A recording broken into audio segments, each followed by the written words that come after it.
చంద్రబాబు నాయుడు గారు ఢిల్లీ వెళ్తే ఈ రాష్ట్ర ప్రయోజనాల కోసం వెళ్ళినట్టట.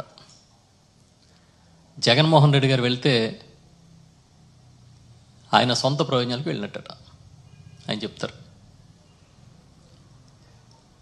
ఇవాళ చంద్రబాబు నాయుడికి ఆయన ప్రభుత్వానికి అధిష్టాన వర్గం ఎవరు చెప్పండి. గతంలో కాంగ్రెస్ సంస్కృతి ఉన్నప్పుడు ఈ రాష్ట్ర ప్రభుత్వాలన్నిటికీ అధిష్టాన వర్గం ఢిల్లీలో ఉంటుంది, ఢిల్లీ చెప్తే కానీ ఏం చేయలేదని చెప్పుకుంటూ ఉండేవాళ్ళం. ఇవాళ చంద్రబాబు నాయుడు గారికి అధిష్టాన వర్గం ఢిల్లీతో మాట్లాడి నిర్ణయాలు తీసుకునే పరిస్థితిలో ఉన్నాడు ఆయన. ఆయన చెప్తా ఉన్నారు 2014-19 మధ్య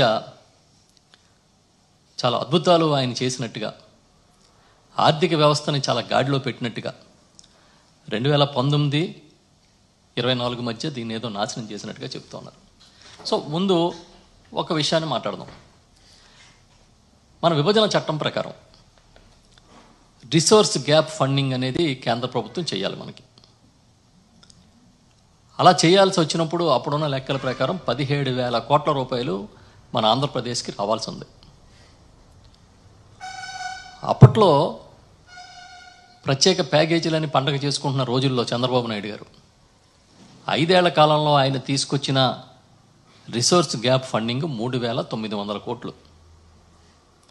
ఆ తర్వాత ఇంకా మనం రాబట్టలేము, మన వల్ల కాదని చెప్పి అసలు ఆ అంశాన్నే కనునింటిగా వదిలేసి పక్కన పెట్టేశారు. 2019లో జగన్మోహన్ రెడ్డి గారు మళ్ళీ అధికారంలోకి వచ్చిన తర్వాత, వైఎస్ఆర్ పార్టీ ప్రభుత్వం ఏర్పాటు అయిన తర్వాత, అప్పుడు మళ్ళీ రిసోర్స్ గ్యాప్ ఫండింగ్ అనేది మనకి చాలా రావాల్సి ఉంది, ఏ పరిస్థితిలో మనం తెచ్చుకోవాలని చెప్పి భావించి దానిపైన కేంద్రంతో మాట్లాడి పెద్ద ఎత్తున వాళ్ళని ఒప్పించడానికి ప్రయత్నం చేసి 10,460,87 రూపాయలని విడుదల చేయించారు. ఎవరు గొప్ప అని అడుగుతున్నా. ఆ రోజు కూడా కూటమి ప్రభుత్వమే.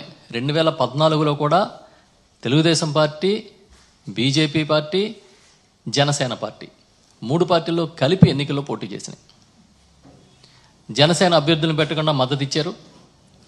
బీజేపీ కేంద్ర ప్రభుత్వంలో వేల మంత్రులు ఉన్నారు, వాళ్ళ మంత్రులు ఆ రాష్ట్ర ప్రభుత్వంలో ఉన్నారు, కలిసి పరిపాలన చేశారు. అలాంటి సమయంలో కూడా నువ్వు 3,900 కోట్ల రూపాయలు మాత్రమే ఈ రాష్ట్రానికి సాధించేవు అనేది రికార్డులు చెప్తూ ఉన్నాయి.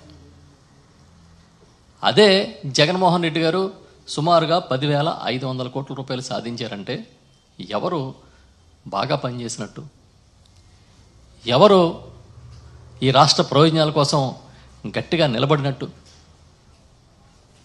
ఇది నిజం కాదా అని అడుగుతున్నాను నేను.